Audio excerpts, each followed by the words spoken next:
Let's see if I got another one in me. This is Bride of Chang, and I just shut the damn kefs off instead of muting them. That's the OSD subwoofer that I talked about in the previous review. The OSD Audio 400-watt ported cylinders cabinetry home theater subwoofer Nero tube bass 10. And the problem is, I bought it. It was $200, and I'm like, oh, look, a cylinder sub. You know what that cylinder sub reminds me of? Other cylinder subs, ones I loved. I'm not sure which one I reviewed years ago. Was it the SVS PC 2000 12-inch ported cylinder sub, which is currently $1,100? Or is it the SVS PC 4000 13.5-inch 1200-watt cylinder subwoofer, piano gloss black? I don't know how you make that. Isn't it wrapped in like fabric? Well, the point is, SVS isn't sending me a pair of those, and SVS isn't sending me a pair of those. So I went out and bought literally this thing because I'm like, well, I want an SVS sub, Mom. We have an SVS ported cylinder sub at home. The SVS ported cylinder sub at home. So here's the thing: at $200, it has to compete with a couple things. The new Yamo. Like I think I bought this before I got the Yamo C912. The white ones, the ones that are 12-inch. And current price, if we see all buying options, is $300. So is this sub worth $300? By the way, wallpaper in the wallpaper hoard. I don't think it is. This is a second sub video. At $200, I'd honestly give it a consideration because it's unique. It's a all right. Let's get down on the floor. This is a 10-inch cylinder sub. In fact, if we roll it, which way have I rolled this sub? Like 9 times. Well, I'm trying to not curl up those beautiful RI cables. There's a 10-inch driver. Here's a slot port. Big rubber feet. Keep it off the ground. She doesn't weigh that much. She's carpeted. And since it's carpeted, it means my cats upstairs found it. I had it upstairs for a while. And they pulled the shit out of it. Basically, it's a giant cat scratching post. So probably won't be ending up in the yard sale. Now, here's the thing. If I leave it like this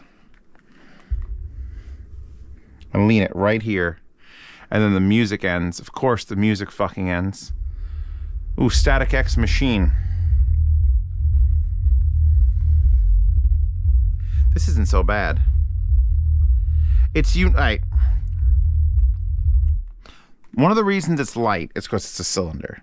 And one of the reasons it's light is because cylinders don't need bracing. My father used to do a bunch of car audio installs, and there was bazooka tubes were a thing. A cylinder is very strong. It's like the arch of a tunnel. It won't expand or a box wall, a flat box will flex. A cylinder literally can't get bigger. That's like, it's so hard to do. So a cylinder is actually probably the best shape for a subwoofer. It's one of the reasons I picked this up, because I'm like, all right, even if it's cheap as balls, and made by OSD, which stands for Outdoor Sound Devices or something, they actually make some decent stuff. I'll pick it up and try it. So the box being light doesn't matter. There's no bracing, that's fine. The only thing that matters is the box might actually move on you because it's so light. And it's not chuffing I'm hearing. It's just that, like, it was pushing out, unless I turn we gotta talk about the back panel. I turned the crossover way down, like all the way to the fucking bottom, and it got rid of the noise I was hearing, because I feel like the crossover isn't very accurate. It says 30 hertz, and it says 120 hertz. It's down all the way to 30. I would never take it off. We've got a phase switch. You've got an LFE in. You've got 2 line-ins XLR, or RCI, using these RI cables, which are definitely overkill for this job. Got a figure 8, got a mass power switch, got a blue fucking LED, and the volume goes from 0 to 10. We're currently on 10. I am sourcing it with the new DX5 Lite, the non-MQA one, and I'm just using it to coaxial digital out, saying the speakers are getting something else. You know what I find super fucking interesting? SVS, multinational company, just showed you $1,000, $2,000 subwoofers. I had their cylinder sub, and the thing that bothered me was that the back plate amp was still flat. OSD has curved this plate amp. It's a curved plate amp. Specifically for this one sub they make. They made a curved plate to match the dimensions of this. There's like a level of detail there that I have to respect endlessly. Because it makes me so happy that it isn't just a cutaway and then a thing sort of forced in there. It's currently rolling away. There's something more interesting than this sub that I have to get. I'm probably going to do a separate video on that alone. And it's because this company, OSD, makes a DSP correction remote module for this. Well, for all their subs, I guess. And it's $50, and I'm going to link it in the description.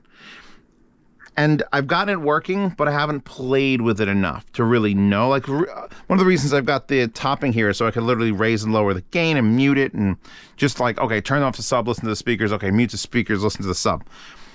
But with the DSP thing, as long as you had your phone out, you could do that. And you could adjust room nodes, and you could do corrections. It's like, what?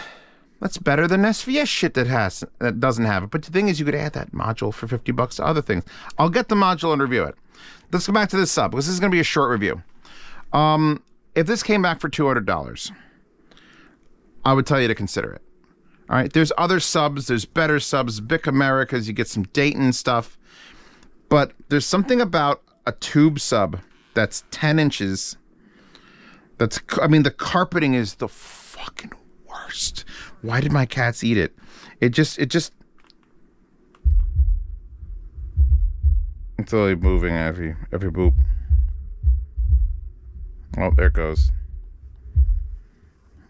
It rolls out of the house like the Kool-Aid man. I don't know what else to say about it, honestly. Like it's not as clean as I'd like, and I actually kind of prefer it like this. Like, I don't know, this is gonna be like, there's the hardest sell that Zeos has ever put out there. Hey guys, get this sub and don't point it at the ground, because it kind of makes like weird ground chuff noises. I hate chuffing. Point it up at the sky. I should probably put those kefs back on now. Did I eat the remote again? There's something about this sub that I'm fascinated by it. Like, listen to that. It's actually, when I put the kefs on, it will keep up with the kefs. Will it come on now? Oh, let's see. There we go. We've got Mac DeMarco on. Chamber of Reflections. That's a little low. Oh, that was the opening. And that's just that speaker currently. We gotta wait. Now they're both on. Also, I am maxed out on that little topping deck, so it doesn't get very loud. I feel like it's just a limited sub, doesn't have a lot of extension. It claims 400 watts. I don't feel 400 watts, because that's 150. That's the Ellipson that I reviewed literally a couple hours ago. And there's the Martin Logan that I think is also 400 watts that will destroy this thing, that's an 8 and that's a 10. I want to give praise to cylinder subs, and hopefully SVS sees this and is like, you know what Zeos needs? He needs to replace some of these tower speakers. Giant vertical cylinder subs. The thing I liked about the cylinder sub, also from my old apartment, since it was on the second floor, the cylinder sub did two things very different than a normal sub. A regular sub, there's ports in the front and it blows out. The cylinder sub, for some reason, jackhammered the floor. So instead of just making air be the bass, it literally jumped this 100-pound fucking thing up on the floor. It was like, hey, look at this. And that was nuts. I always dreamed of having a theater with two of those. But the problem is I'm on a concrete floor now, and I think you have to push real hard to get the concrete to shake. So if this subwoofer comes back at $200, it's like a 50-50 if you feel like experimenting.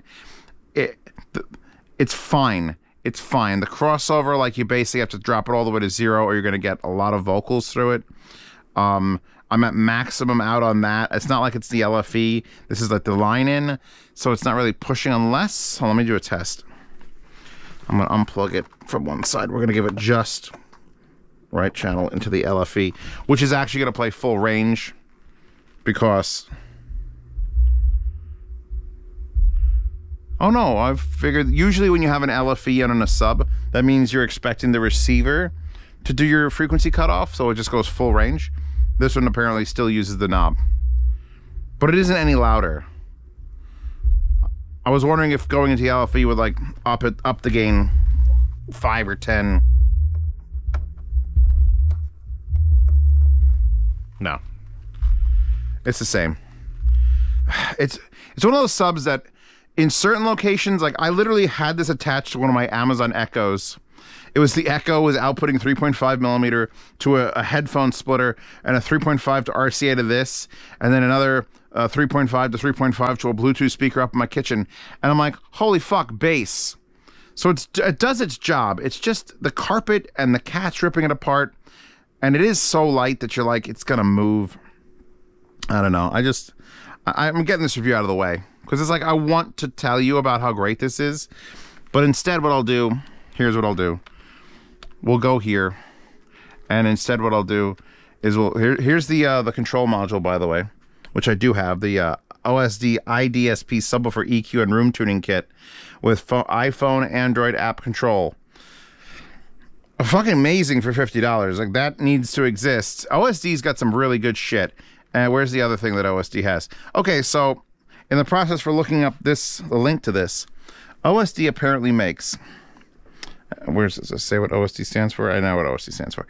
OSD apparently makes the Tre Voce triple driver powered subwoofer dynamic power EQ DSP app control full leather finish 15-inch or 12 or 10 or 8. It's real late. I'm tired. I'm putting on accents. I'm going to have to stop. There's more cancellation shit coming in from my brain. But yeah, that fucking monster is $900 and is 3 15-inch drivers. Not sure if they're all powered or if only one is powered and the other two are passive. I feel like for this price, they're not going to be triple powered. It says triple driver powered subwoofer. Powered subwoofer is triple driver. I think it's a portless design and it just has 2 passives, kind of like the Infinity is using my home theater. But they offered an 8-inch for $400, which is what this is fucking currently going for. And why wouldn't you buy a 888 with the built-in DSP? The point is, this OSD company, I think I did a pair of speakers with them once, and they were decent. They were outdoor speakers, but they're decent. That subwoofer just existing, is the silliest thing I've ever fucking seen. So you get to 12 for $600. I need to contact this company and be like, yo, all of it. Also, there's a 20% coupon off that $900, just what to say. So yeah, no, the IDSP thing, I had this open, I don't know. Anybody remember Bic America? Back in my Reddit days when I used to link to Arzeos. It's still up. It just, I haven't updated the guides in like 4 or 5 years. This was the big one. This was like, oh, you're building a home theater? Bic America. Not that one. It was the PL200. Oh, this is the PL200. Maybe it was the PL202 from Acoustic. Yeah, the Bic America sub was the sub to get. Look at the surround on that. I think I actually touched one once we installed it in a house. It wasn't $419.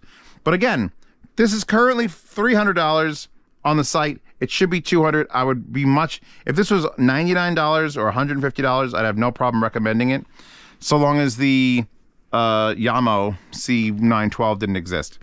So yeah, this is just a rant review of things. Like, at $300, and it's just because it's Outdoor Speaker Depot is what OSD stands for. Outdoor Speaker Depot. Even though it's not an outdoor sub, they do make outdoor subs as well.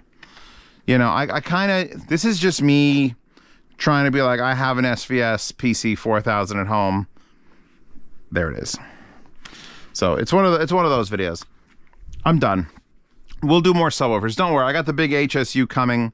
Is there any SVS? I was talking to SVS when I was in Munich. Those guys are great, by the way. Oh. Windows key M. I don't know what that song that is. I don't know what song that is. I just can't let it play for more than like 7 seconds or it's gonna be like copyright. We'll go back a couple of years from there. I don't know. Having it in like the vertical position, like everything. If you're going to ask this one question, if I can answer this one question, those are $7,000 speakers, Zeos. Do you enjoy the sound you're listening to more with that little subwoofer there? Yes. If I hit mute on if I play and then I hit mute on just that little DAC and this goes away and it's just these, I kind of miss it. That's all. That's the only thing a subwoofer needs to add. The subwoofer to be properly set up, you turn the knob down, you play your speakers, and you turn it up until you fucking notice the sub, and you turn it back down a little bit. Until you just, it's there, but it's not. Like, anyone who goes and it's just like, brah, brah, and it's something like a Honda trunks, no, fuck you, you're doing it wrong. Subwoofers are there to just to cradle the balls. You got music playing, well, okay. Big dick, you got big dick energy here, but you just need the subwoofer there to cradle the balls. I told you it's real late.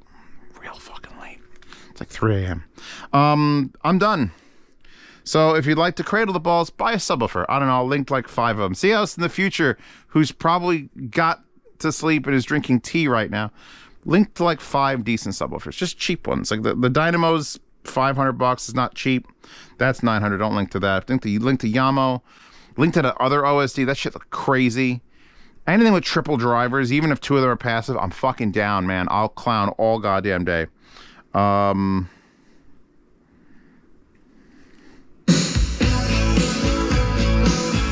fix is good, right? Secret separation. Remember? Okay. That's all that. That was from Mr. Robot, by the way. Like, you could hear it's just... Yeah, the port's chuffing a bit. Port's just not big enough. This is NGINXIVS. Like, that port chuff would be less noticeable if it was pointing down. But also, I feel like it fills the room more this way. And bass shouldn't do that. But at the same time, it's just like, Here, if I mute that. It's just a little, just the smallest bit, it's just more. It's just a little bit more. Perfect song. I don't even know if these songs get copyrighted. I should honestly just play the Mr. Robot soundtrack to the camera and just let it upload to YouTube and see if like, because I would love, everything Mr. Robot is just fucking creepy and awesome.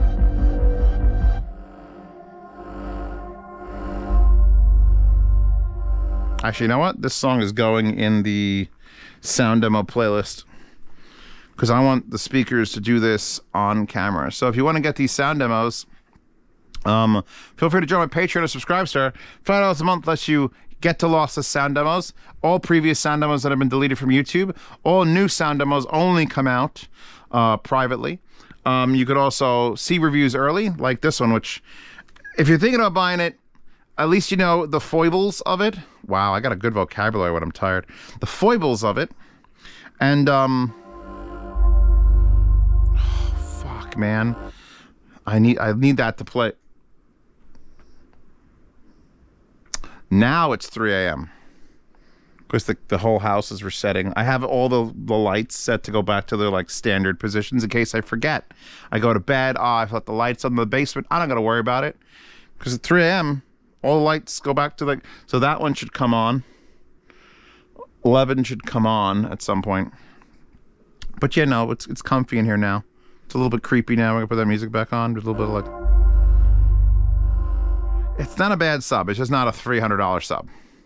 $120, $150, fucking buy it. If the Yamo is not on sale.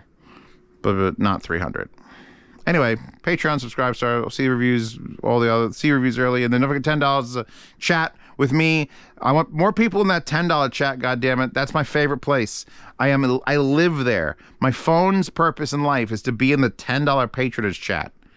To answer questions and to see what you people are fucking talking about. We've got Golden Sound in there. We got Convince Me Audio in there. Koji from that. It's a great place. It's been described as the best place to talk about audio on the internet. And I'm pretty proud of that thing. Also check out Hi-Fi Guides, the forums, and subwoofers. Man, they're thick.